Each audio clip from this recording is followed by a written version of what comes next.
Yoonis waad mahadsan tahay. Waxa laga yaabaa sida aad adiguba sheegaysa in dad fara badan isweydiiyaan Yoonis sidee buu wax u bartay, laakiin dadweynaha waxaan u sheegnaa halka wax laga bartaa inay tahay qalbiga iyo niyadda qofka uu soo jeedo, qofka doonaya inuu wax bartaa ee maskaxdiisa caafimaad qabtaa wax walba oo samayn karaa. Haddii aynu dadka noocaas su'aasha isweydiinaya uga jawaabi lahayn Yoonis sidee buu wax u bartaa amba sidee bay suurtagal ugu noqotay inuu barto, waxaanu ugu jawaabnaa. Wallaahi waa su'aal wanaagsan. Kulli waxbarashadu heerar kala duwan bay soo martay.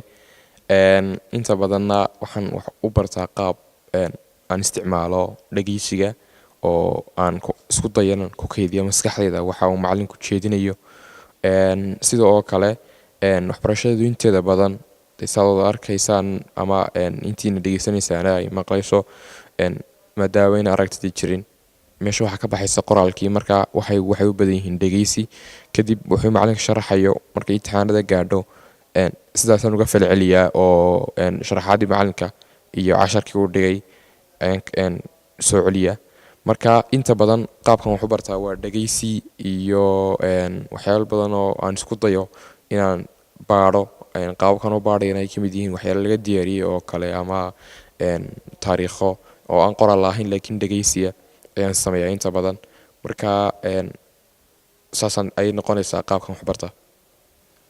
Marka Yoonis markaad klaaska ku jirto waxa macallinku casharka uu sharaxayo dhageysi baad ku dhageysataa marka imtixaanka la qaadayo oo macallinku imtixaanka qaadayo adiga marka macallinka si caadi ah isku wareysan oo klaaska wareystaan su'aashii adna waxaad ku jawaabtaa wixii aad maskaxdaada ku kaydisay.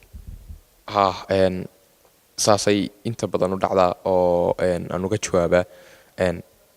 Badanaana waxa ka qayb qaata xubno ka mid ah jaamacadda iyo macallimiintii soo diyaariyay imtixaankan. Laakiin imtixaanka ardayda laga qaado mid la mid ah laga qaadaa, balse ma jiro imtixaan gaar ah oo la soo diyaariyaa.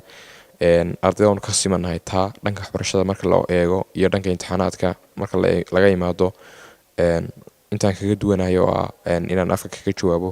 Laakiin imtixaanka waxaan u galaa qaabka macallinka iyo qof kale oo jaamacadda ka mid ah soo fadhiisanayaan su'aasha ay weydiinayaan kadib aan ka jawaabo.